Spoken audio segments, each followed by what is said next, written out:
Special train से रामेश्वरम धाम की तीर्थ यात्रा। आज ही अपनी सीट बुक कराएं tripurayatra.com पर।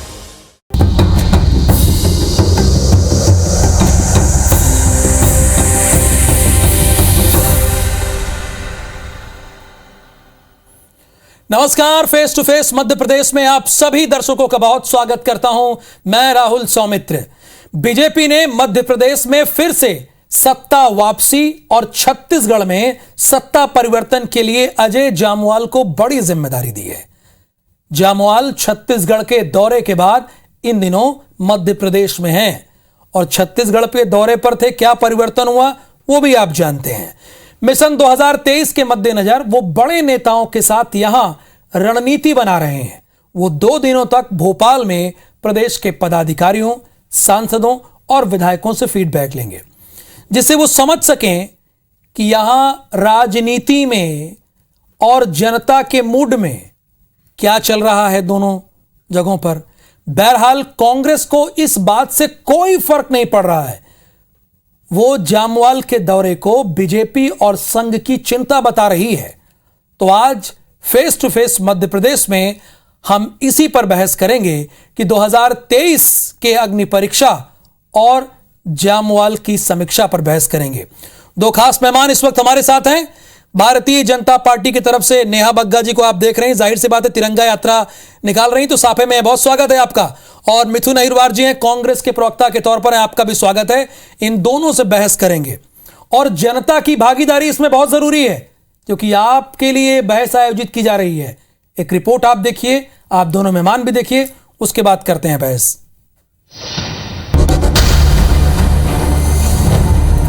छत्तीसगढ़ दौरे के बाद अजय जामवाल मिशन एमपी पर हैं। एमपी सीजी के क्षेत्रीय संगठन महामंत्री बनने के बाद जामवाल पहली बार भोपाल पहुंचे। 2023 में होने वाले विधानसभा चुनाव की तैयारियों के लिहाज से इनका दौरा काफी अहम माना जा रहा है। जामवाल यहां बीजेपी के संगठन के कामकाज और सरकार की परफॉर्मेंस की समीक्षा करने पहुंचे हैं। जहाँ वो हैं उनके निर्देशन में पार्टी मजबूत हुई है, काम विस्तार हमारा हुआ है। और मैंने कहा कि मध्य प्रदेश में चूँकि वो हम सब कार्यकर्ताओं के लिए खुशी की बात है और निश्चित तौर पर उनके मार्गदर्शन से मध्य प्रदेश में हम और अपने संगठन को और विस्तार दे पाएंगे, उनके अनुभवों का लाभ लेंगे।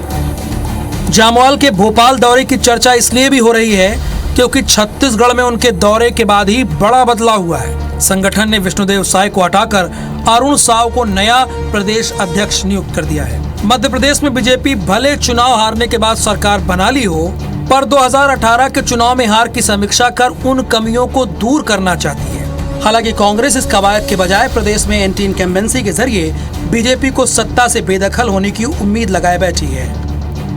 तो भारतीय जनता पार्टी के वरिष्ठ नेताओं का और उनके जो संघ के लोग हैं, उनके मन में एक जनता की रियलिटी तो आ गई कि जनता अब इनको नहीं पसंद कर रही है, तो वो चिंता का विषय है। तो इसलिए वो समीक्षा करने समय समय पर अपने लोगों को भेजते हैं। जाहिर तौर पर अजय जामवाल मध्य प्रदेश में बीजेपी के मिशन 2023 की तैयारियों का जायजा लेंगे। इनमें 51% वोट शेयर, त्रिदेव फार्मूला के साथ बूथों के डिजिटलाइजेशन के काम की समीक्षा की जाएगी। इसके अलावा वो मंत्रियों के कामकाज और विधायक सांसदों के काम का भी मूल्यांकन करेंगे। कुल मिलाकर जामवाल के भोपाल दौरे को लेकर सभी की निगाह है, लेकिन बड़ा सवाल है कि क्या 2023 से पहले छत्तीसगढ़ की तरह मध्य प्रदेश बीजेपी में कोई बदलाव देखने को मिलेगा। सुधीर दंडोतिया, IBC 24, भोपाल। तो भारतीय जनता पार्टी मिशन 2023 पर एकदम डट चुकी है। अजय जामवाल जी 2 दिन तक भोपाल में ही रहेंगे और इस दौरान प्रदेश के पदाधिकारी, सांसद और विधायकों से बाकायदा फीडबैक लेंगे कि क्या स्थिति है, राजनीति में क्या चल रहा है और जनता के मूड में क्या है, वो जानने की कोशिश करेंगे। और आपने ध्यान दिया होगा कि जब छत्तीसगढ़ का दौरा उन्होंने किया तो वहां पर प्रदेश अध्यक्ष उनके बदल गए थे और नेता प्रतिपक्ष को दिल्ली भी बुला लिया गया था। जगत प्रकाश नड्डा से वो मिलकर आए थे। तो दोनों मेहमान आपको स्क्रीन पर दिख ही रहे हैं। तो नेहा बग्गा जी, पहला सवाल मेरा आप ही से है। चूंकि कांग्रेस भी इस बहस में है, उसका साफ ये कहना है कि संघ और भारतीय जनता पार्टी की ये चिंता है जो उन्होंने इन वर्षों में अपने वादे पूरे नहीं किए, इसलिए उनके बड़े नेता कसरत कर रहे हैं, दौरे पर दौरे कर रहे हैं। नहीं, देखिए राहुल जी, जो अमित शाह जी का संकल्प था, जिस तरीके से अमित शाह जी ने कार्यकर्ताओं को बूस्ट अप करने का काम किया था और 51% का वोट शेयर जो हमारा एक लक्ष्य था, उसको लेके भारतीय जनता पार्टी चली थी। और अभी आपने नगरीय निकाय के चुनाव में देखा कि भारतीय जनता पार्टी को ये हासिल करने में जो है सफलता भी प्राप्त हुई है। ये स्पष्ट दिखा रहा है कि भारतीय जनता पार्टी तो अपने लक्ष्य की ओर आगे बढ़ी है, पर जो कांग्रेस 125 साल पुरानी पार्टी है, जिसका आपने नतीजे देखे, चाहे निकाय के चुनाव हो, चाहे परिषद के चुनाव हो, चाहे नगर निगम के चुनाव हो, जो परिस्थिति में कांग्रेस है और जिस तरीके से दिल बहला रही है 2-4 सीटें पाकर, ये स्पष्ट दिखा रहा है कि कांग्रेस जो है वो समाप्ति की ओर आगे बढ़ चुकी है। और अजय जामवाल जी हो या भारतीय जनता पार्टी के प्रत्येक कार्यकर्ता जो है, उसका लक्ष्य यही है कि जो अंतिम पंक्ति में बैठा हुआ व्यक्ति है, उस तक सरकार की गरीब कल्याण की योजनाओं को किस तरीके से लेकर जाना है और किस तरीके से संगठन को जो है मजबूती की ओर बढ़ाना है। और आप लगातार देखेंगे कि इस लक्ष्य में भारतीय जनता पार्टी जो है वो सफल भी हो रही है। मिथुन अहिरवार जी, 51% का लक्ष्य है नेहा बग्गा जी का, उनकी पार्टी का ये लक्ष्य है कि 51% का। वो ये भी कह रही हैं कि हश्र तो आप देख ही रहे हैं, जवाब इसका आप दीजिए। देखिए, जहां तक इनके 51% लक्ष्य की बात है, तो अभी महापौर के चुनाव में हमने देखा कि ऐतिहासिक रूप से पिछले 3 दशक में जो नहीं हुआ, वीडी शर्मा जी के प्रयासों से ऐसी ऐतिहासिक हार और ऐसी ऐतिहासिक जीत हमारी पार्टी की हुई है। इनकी पार्टी की ऐतिहासिक हार हुई है। वीडी शर्मा जी के आने के बाद व्यापम फिर जिंदा हो गया, उनके समर्थकों को पोस्ट मिली, उनके समर्थकों को नियुक्तियां मिली, और यह भी हो गया कि वीडी शर्मा जी के आने के बाद सत्ता और संगठन के बीच का जो समन्वय था वो भी खत्म हो गया, जब उन्होंने आरोप लगा दिए कि मध्य प्रदेश में पीएफआई के लोग घुस आए हैं और नरोत्तम मिश्रा जी कह रहे हैं कि हम जांच कराएंगे, अभी कुछ भी कंफर्म नहीं है।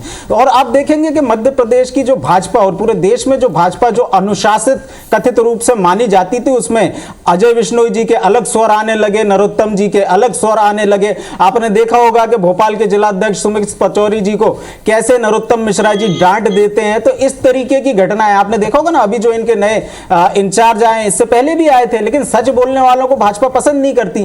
तो पी मुरलीधर राव ने जब बोला कि भारतीय जनता पार्टी के 4-5 बाद के सांसद विधायक वे नालायक हैं, भारतीय जनता पार्टी जो है पिछड़ रही है आईटी सेल के मामले में भी और जनता की आवाज के मामले में भी, तो जाहिर दिखता है कि भारतीय जनता पार्टी का जो संगठन और भारतीय जनता पार्टी की सरकार दोनों ही कमजोर हैं। और मुझे दिख रहा है कि नेहा जी भी हमारी पार्टी का झंडा ही पहनी हुई है, क्योंकि मैं ये नहीं मानना चाहूंगा कि राष्ट्रीय ध्वज को अपने सर पे पहनी हुई है, क्योंकि राष्ट्रीय ध्वज को तो किसी भी ड्रेस के हिस्से में पहना नहीं जा सकता, वो तो फ्लैग कोड का उल्लंघन होता। तो भारतीय जनता पार्टी के लोगों को भी सर चढ़ के हमारी पार्टी का रंग बोल रहा है। तो मुझे लगता है कि संदेश बहुत साफ है कि भारतीय जनता पार्टी की जो खरीदी हुई सरकार है, इस खरीदी हुई सरकार के खिलाफ जनता का मैंडेट है और 2023 में वापस हमारी ठीक है। आप आरोप लगा रही थी, मिथुन अहिरवार जी कह रहे हैं कि आपके संगठन और सरकार में सामंजस्य नहीं है।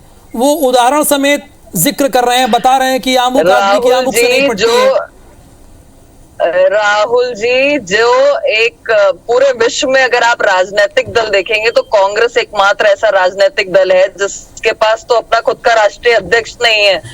ये राष्ट्रीय ध्वज की बात कर रहे हैं। देखिए, आज नरेंद्र मोदी जी ने आने के बाद जिस तरीके से हम अमृत महोत्सव मना रहे हैं, आजादी का 75 वर्ष पूरा हो रहा है, गर्व के साथ भारतीय जनता पार्टी ने आज तिरंगा यात्रा निकाली है और कांग्रेस पार्टी तो उस पर भी जिस तरीके से टीका टिप्पणियां कर रही थी, जिस तरीके से ओछे कमेंट्स आ रहे थे, दिग्विजय सिंह का बयान आया है, चाहे जयराम रमेश जी का आया हो, ये स्पष्ट दिखा रहा है कि कांग्रेस जो है सिर्फ गांधी जी के नाम का उपयोग करती रही।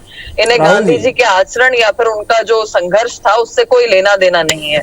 सबसे महत्वपूर्ण बात यह है कि हमने जहां पर 51% का लक्ष्य अपना जो है नगरीय निकाय, नगर परिषद, नगर निगम में हासिल किया है, कांग्रेस पार्टी समाप्त होकर भी उसका अहंकार खत्म नहीं हो रहा। एक निजी चैनल के इंटरव्यू में खुद कमलनाथ जी ने कहा कि भाई 23 में तो मैं यहाँ से दिल्ली जाने वाला हूँ। तो कमलनाथ जी ने इस बात को भी स्वीकार कर लिया कि बोरिया बिस्तर जो है वो बंद करके उन्होंने तैयार करके रखा है, बस 23 में हार का मुंह देखना और यहाँ से निकलकर वापस दिल्ली पहुंच जाना है। सबसे महत्वपूर्ण बात यह है कि मध्य प्रदेश की जनता लगातार पिछले 18 वर्षों से भारतीय जनता पार्टी पर न केवल विश्वास विश्वास जता रही है और भारतीय जनता पार्टी को बम्पर वोट देकर जो भारतीय जनता पार्टी की योजनाएं हैं, भारतीय जनता पार्टी के विचार हैं, उस पर मोहर लगाने का काम कर रही है।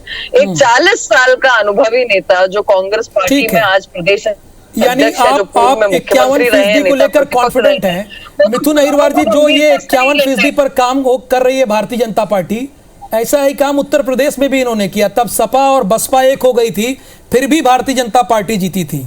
तो आप तो बड़े हल्के में ले रहे हैं, वो तो तमाम बातें गिरा रही, तमाम उपलब्धियां अपनी गिरा रही हैं।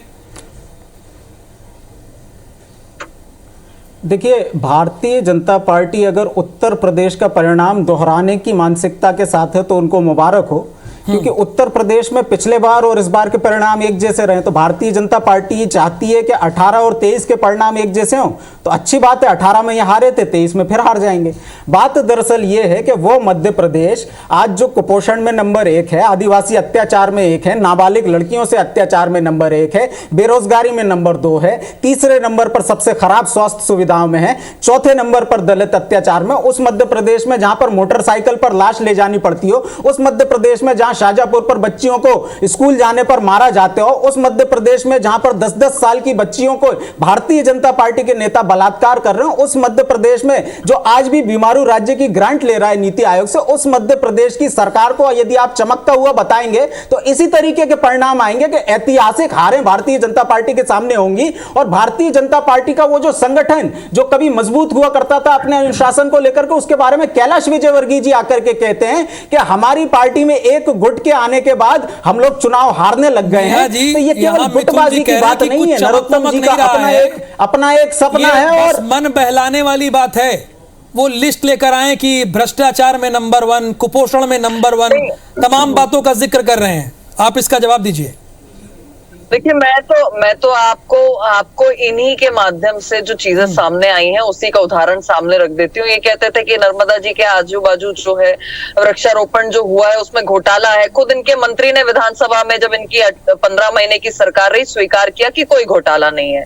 जिस व्यापम की बात करते थे उसमें इनके मंत्री ने क्लीन चिट देने का काम विधानसभा के अंदर में किया। अब सबसे महत्वपूर्ण बात यह है कि कांग्रेस पार्टी जो चुनावी एजेंडे के लिए आरोप लगाती है, जब इनको सत्ता हासिल होती है तो ये खुद स्वीकार करते हैं कि जो इनने झूठे आरोप लगाए थे उसमें कोई तथ्य साबित नहीं हुए हैं। कांग्रेस पार्टी में मैंने पूर्व में भी कहा कि भाई जो इनके नेता, यानी आपने कहा कि कथनी और करनी में बड़ा फर्क है कांग्रेस के। नेहा जी, समय का अभाव है, एक छोटे से ब्रेक के लिए जाना है, आप अपनी बात पूरी कर लीजिएगा। पर उसके अलावा ठीक है। अजय जामवाल एक नई स्ट्रेटजी के तहत मध्य प्रदेश और छत्तीसगढ़ में काम कर रहे हैं और इसी कड़ी में वो भोपाल में 2 दिनों तक है, जहां पर सांसद, विधायक और प्रदेश के पदाधिकारियों से फीडबैक लेंगे। तो मिथुन अहिरवार जी, अब वो तो अपनी पार्टी को और मजबूत करने आए हैं, पर इसमें आपको चिंता क्यों दिखाई दे रही है? आपके प्रवक्ता कह रहे हैं कि संघ और भारतीय जनता पार्टी की आला कमान चिंतित हैं, इसीलिए उनके नेता यहां पर दौरे पे दौरा कर रहे हैं। देखिए, ऐसे कैसे हो रहा है कि भारतीय जनता पार्टी और भारतीय जनता पार्टी की सरकार और संगठन के बीच में कोई समन्वय नहीं हो रहा? क्योंकि ये जो महानुभाव आए हैं ये कोई सरकार के पार्ट तो है नहीं, ये तो संगठन के ही पार्ट हैं। तो पिछले काफी समय से हम लोग देख रहे हैं कि भारतीय जनता पार्टी का निष्क्रिय संगठन अलग अलग आयोजनों के जरिए अपनी छवि चमकाना चाहता है, लेकिन जब चुनाव में जाते हैं तो यदि कलेक्टरों का दुरुपयोग ना किया जाए, यदि शासन प्रशासन का दुरुपयोग जो अभी हमने ग्रामीण इलाकों के चुनाव में देखा, जिसके बारे में इनको हाईकोर्ट ने भी लताड़ लगाई है कि पन्ना कलेक्टर ने एक पार्टी के मिथुन अहिरवार जी, बीजेपी के संगठन को, मध्य प्रदेश के संगठन को आप निष्क्रिय बता रहे हैं। नेहा बग्गा जी ऑन एयर मिथुन जी इस बात को कह रहे हैं। जी जी जी, ठीक है, उनसे जवाब लेते हैं ना, वो बैठी हुई है। जिस कांग्रेस के पास मेरी बात भी तो पूरी होने दीजिए सर। नेहा जी को आप ज्यादा समय दे देते हैं, मेरी बात पूरी नहीं होती। जिसके पास विश्व की एक लौती पार्टी हो, जिसके पास अपना राष्ट्रीय अध्यक्ष नहीं है, माता जी बीमार होती हैं तो पुत्र आ जाते हैं, पुत्र का मोह भंग हो जाता है तो फिर माता जी आ जाती हैं, और कार्यकारी अध्यक्ष से ये राष्ट्रीय अध्यक्ष से काम चला रहे हैं। मध्य प्रदेश में भी इनके अध्यक्ष का जो है कार्यकाल पूर्ण हो चुका है और अभी तक इन्होंने बताया नहीं कि नया अध्यक्ष कौन होने जा रहा है। जिलों में अगर आप हालत देखेंगे तो 20-20 साल हो चुके हैं राहुल जी, जिला अध्यक्ष का कोई बदलाव नहीं हुआ। और जो ये कमंडल की बात करते हैं, आप ही को लेके चेक रही है, कमंडल वो तो कह रही कि आप क्या राष्ट्रीय अध्यक्ष नहीं। और मिथुन जी एक चीज बता दूं मैं आपको, अभी तक इस बहस में आपको 45 सेकंड मैंने ज्यादा दिया है ओवरऑल, तो ये आरोप मत लगाया करिए ना, आप जवाब दीजिए। चलिए अच्छी बात है, अब निकलवा अच्छी बात लीजिएगा है, मैं अपने आरोप को वापस लेता हूं, लेकिन मेरा निवेदन ये है। हाँ, थैंक यू। हाँ, बोलिए। मेरा निवेदन ये है कि वो भारतीय जनता पार्टी जो हमारी इतनी सारी कमियां गिना रही है, वो ये तो बता दे कि महापौर के चुनाव में हमारी इतनी कमजोर संगठन से आप हार कैसे गए। वो भारतीय जनता पार्टी जो अपनी जीत पर इतरा रही है, वो ये तो बता दे कि पन्ना के कलेक्टर को हाई कोर्ट ने ये क्यों कहा कि आप एक भारतीय जनता पार्टी के एजेंट के तौर पर काम कर रहे थे। सर, ये आप सड़क पे बहस कीजिएगा, बड़ा मजबूत बताती है, टेलीविजन है पूरा मध्य प्रदेश देख रहा है, एक विषय पे रहते हैं, सड़क पे कर लीजिएगा ना आप दोनों पार्टी। नेहा जी जवाब इसका, निकाय चुनाव में आपकी हार हुई सड़क पे आप जाओ। राहुल जी अगर आप देखेंगे नहीं हुई है, राहुल जी क्यों बचाना चाहते हैं भाजपा को? भी मैक्सिमम मैं किसी को नहीं बचाना चाह रहा सर, अपने मुझे किसी को बचाना नहीं है, जिता कर लाई है। विषय पे रहना है, विषय पे बोलना शुरू करता हूँ, आपको सड़क की याद आ जाती है, आप सड़क पे प्रक्रिया करेंगे। जो है अपनी तीनों नगर पालिका कांग्रेस जो कमलनाथ का गढ़ है, आज ही का है परिणाम। अरे भैया, वीडी शर्मा कटनी हार गए, जबलपुर हार गए, अपना घर हार गए, अपनी ससुराल हार गए, अपना कार्य क्षेत्र हार गए, उसके बाद के जो पार्षद है वो अधिक मात्रा में जीत कर आए और सड़क से लेकर के संसद तक आपकी पार्टी का विरोध है। मध्य प्रदेश में जनता आपसे परेशान है, मध्य प्रदेश में जनता आपसे नफरत करने लगी है। कमलनाथ जी कह रहे थे कि मेरा इस चुनाव में कोई इंटरेस्ट नहीं, तो बहुत छोटा चुनाव है जो 3 में नहीं है, 13 में नहीं है। आज बैठक भारतीय जनता पार्टी। अच्छा मिथुन अहिरवार जी, चूंकि मुझे जनता को भी रिपोर्ट करना होता है, 1 मिनट साइलेंस प्लीज। निकाय नगर निगम चुनाव में कहां बीजेपी हार गई, बताइए ना, आप बताइए कैसे हार गई। ये तो जनता भी देख रही है कितने मेयर किसके हैं और कितने मेयर किसके हैं।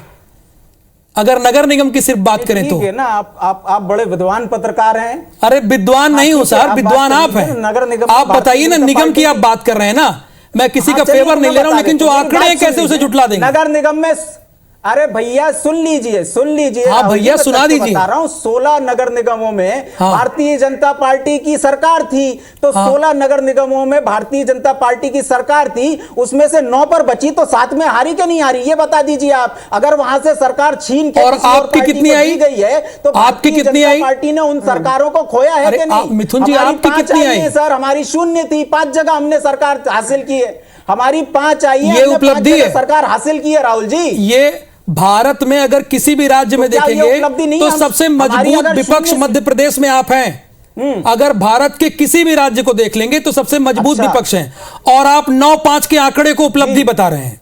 9-5 में बड़ा गैप होता है मिथुन जी, बहुत गैप होता है। 9-5 नहीं, सुन लीजिए, हाँ सुन लीजिए। तो जो बात है फैक्ट रखिए ना। शासन धनबल बाहुबल का दुरुपयोग करने के बाद अगर ये बीजेपी के लिए शर्मनाक है मिथुन जी, सुनिए ना, अगर ये बीजेपी के लिए शर्मनाक मान रहे हैं तो कांग्रेस के लिए उपलब्धि कहां है? 16 में से 5 उपलब्धि कैसे होगी कांग्रेस के लिए उपलब्ध?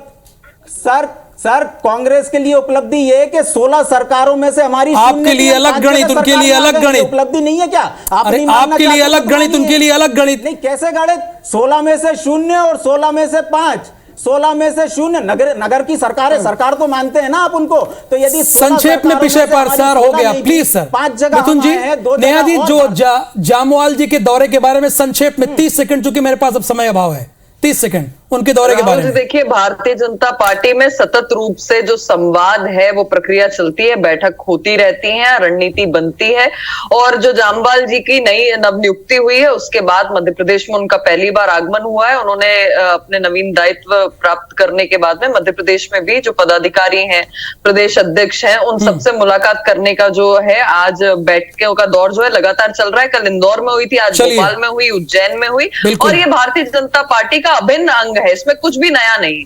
थैंक यू सो मच, आप दोनों मेहमानों का बहुत बहुत धन्यवाद इस बहस में हिस्सा लेने के लिए।